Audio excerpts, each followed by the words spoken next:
Guys పెద్దిగాడి పోచుకోద అయితే start అయిందని చెప్తాను. కరెక్ట్గా 12 గంటలు అంతే. 12 గంటల వ్యవధిలో ఆల్మోస్ట్ 68,000 టికెట్లు అయితే సేల్ అయినాయి. ఇది చాలా తక్కువ నెంబర్ అని మీరు అనుకుంటున్నారు. ఇక్కడ ఇంకో విషయం చెప్తాను. తెలంగాణ అది ఇంకా ఓపెన్ చేయలేదు. ఇదంతా జరిగింది అక్కడ ఆంధ్రాలో మాత్రమే. అది కూడా ప్రీమియర్స్ షోకి సంబంధించిన టికెట్లు ఇవి. సో ఏదైతే June 4th టికెట్లు ఉన్నాయో అవి ఇంకా ఫుల్ ఫ్లెడ్జ్డ్గా ఓపెన్ చేయలేదు చాలా థియేటర్లో. ఇప్పుడు ఓపెన్ చేసినవంతా ఏంటి, 600 రూపాయల టికెట్లు మాత్రమే. సో ఆ టికెట్స్నే 68,000 టికెట్లు అయితే సేల్ అయినాయి.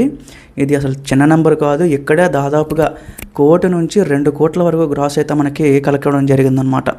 సో అనుకోవచ్చు గైస్, పెద్దకి అసలు బాక్స్ ఆఫీస్ నెంబర్స్తో పని లేదు. ఇప్పుడు దానికి రావాల్సిందంతా ఏంటంటే ఆ మార్కెట్లో ఒక మంచి సినిమా వచ్చింది అనే పేరు రావాలి.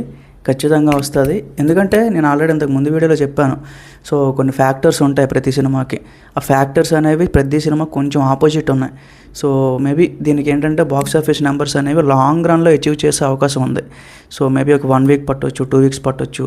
బట్ 500-600 crores అనేది అచీవ్ చేయడానికి ఆ టైం పీరియడ్ అయితే పడుతుంది అనమాట. యాజ్ ఆఫ్ నో అయితే ఆంధ్రాలో మాత్రమే విపరీతంగా బుకింగ్స్ జరుగుతున్నాయి. గంటకి 10,000 దగ్గర వరకు కూడా రీచ్ అయితే జరుగుతుందన్నమాట ఆ స్పీడ్. మరి తెలంగాణలో ఎప్పుడు ఓపెన్ చేస్తారు బ్రో అని చాలామంది డౌట్స్ ఉన్నాయి.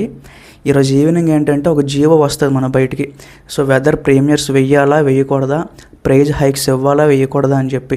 సో దాని ప్రకారం ఏంటంటే ఇక తెలంగాణలో మన బుకింగ్స్ అయితే ఓపెన్ చేస్తారు. మేబీ ఈరోజు నైట్గా అది కన్ఫర్మ్ అయిపోతే మిడ్-నైట్ తెలంగాణలో మనకైతే బుకింగ్స్ ఓపెన్ చేసేస్తారు గైస్. ఓపెన్ చేసిన వెంటనే ఇంకా స్పీడ్ మరీ పెరుగుతుంది. ఆ 10,000 స్పీడ్ ఏంటంటే ఇప్పుడు మేబీ 20-30 వరకు వెళ్ళే అవకాశం కూడా ఉందన్నమాట.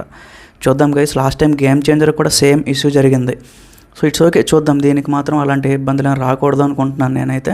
మీరైతే నోటిఫికేషన్లన్నీ ఆన్ చేసి పెట్టుకోండి. తెలంగాణలో ఓపెన్ చేసిన వెంటనే ఒక వీడియో పెట్టడం ట్రై చేస్తాను నేను. బట్ యాజ్ ఆఫ్ నో అయితే ఫ్యాన్స్ అందరూ చాలా బిజీగా ఉన్నారు. కట్అవుట్ లాంచ్లని, బ్యానర్లని, ఫ్లెక్సీలని చాలా వరకు కూడా.